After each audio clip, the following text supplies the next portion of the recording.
So today's video is going to be a follow-up to the last video that we did regarding the vaccines being added to the immunization schedule.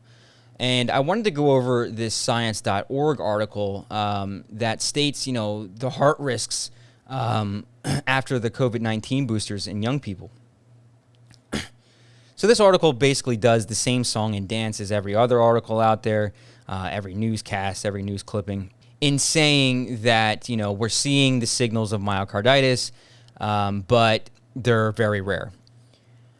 They are a lot less rare than they're leading on. And I say that because of what I'm seeing in my own support groups, what I'm seeing on, Instagram, what I'm seeing on Discord. Discord has its own channel for, these young teens that are experiencing adverse reactions, and there's new people added daily. So, the article quotes a bunch of doctors. The first doctor that caught my attention was Michael Portman. He's a pediatric cardiologist at Seattle's Children's Hospital who has also been studying patients with myocarditis, says that he would hesitate to recommend boosters to healthy teens. He's like, I don't want to cause panic, but he craves for more clarity on the risk-benefit ratio. I completely agree with him, right? Like, we don't have the data to support giving this shot to every child that has to go to school. The article goes on explaining what the possible mechanisms are. Many scientists suspect that vaccine-driven myocarditis is somewhat triggered by an immune reaction following a COVID-19 shot. They're saying that the inflammation is being driven to response associated with the SARS-CoV-2 spike protein, which is the messenger RNA's vaccine's job. That's what it does. It teaches your body to create spike protein. Now, when you get COVID, you run the risk of spike protein circulating in the bloodstream. We now know that the vaccine, the spike protein that the vaccine produces, also can get into circulation.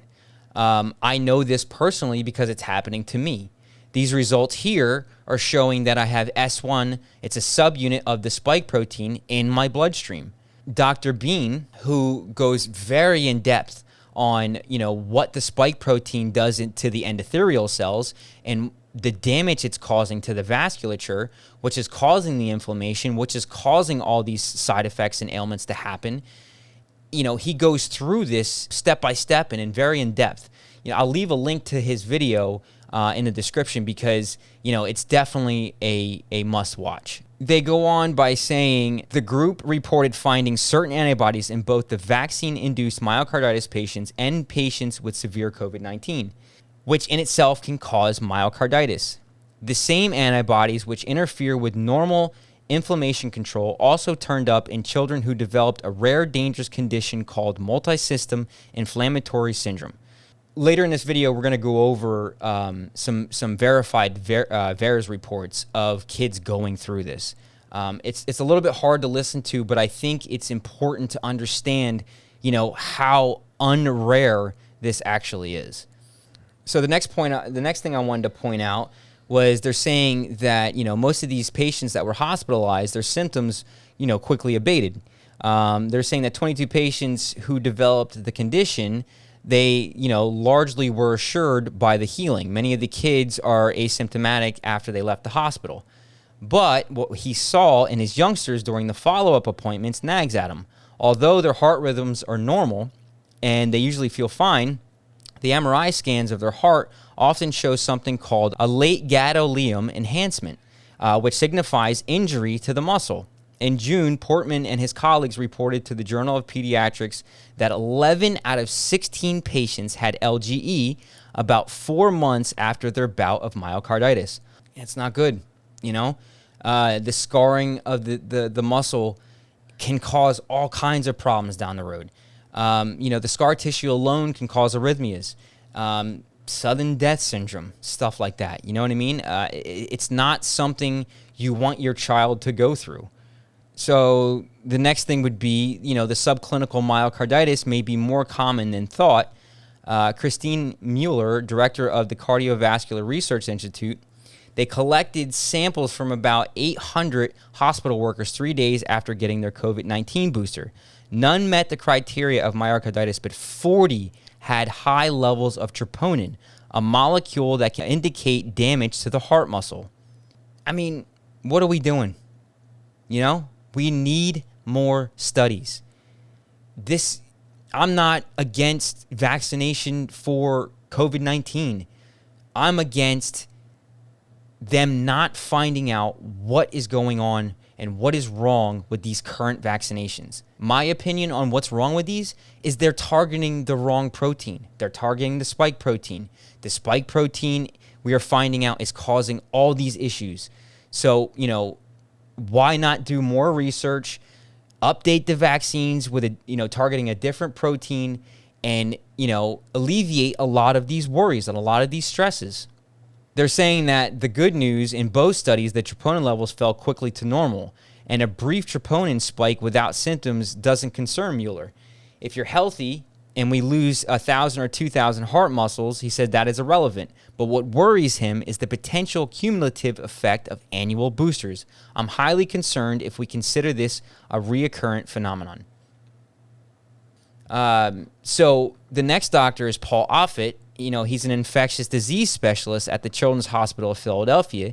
He thinks that if the goal is to starve off severe illness, there's little evidence that healthy people under the age of 65 even need a booster dose, and certainly not adolescents. Do the benefits of this vaccine outweigh the risks? I didn't see the benefits.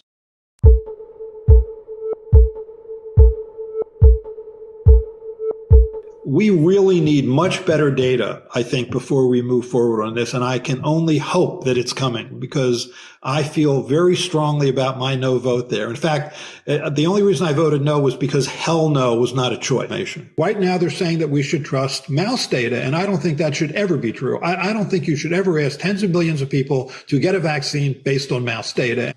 So the CDC reports that as of August, at least 86% of children in the United States have been infected by SARS-CoV-2, which may reduce their risk of future infections. So why the vaccinations? I'll tell you why, right? As soon as these vaccines get added to the immunization calendar, as soon as these vaccines get full FDA approval, they are no longer liable, right? They know that they're having problems. They know that these adverse reactions are higher than any other vaccine we've seen in the last 30 years. They know it. They have to get it approved, because when they do, they have full immunity. To end this article, they're saying that everything that we need to know, we end up learning after we need to know it. Basically, they're saying that, once these studies are done, it's going to be too late. The boosters are already going to be mandated. Most of these kids are going to have the vaccine and the booster at that point in time, and the damage is going to be done. I wanted to go over some of these reports to VAERS. Some of this stuff is hard to read. It really gets to you, especially someone that's going through this. So, it is kind of a trigger warning for someone having an adverse reaction, having to listen to this. But I do want to go over a couple of them, because I want the audience to understand that this is a problem, and these kids are going through this, and it's very real. The first one we're going to go over is here. She's an 11-year-old female. 5 minutes post first dose, she couldn't hear, she said. She said she couldn't feel her ears. She lost consciousness.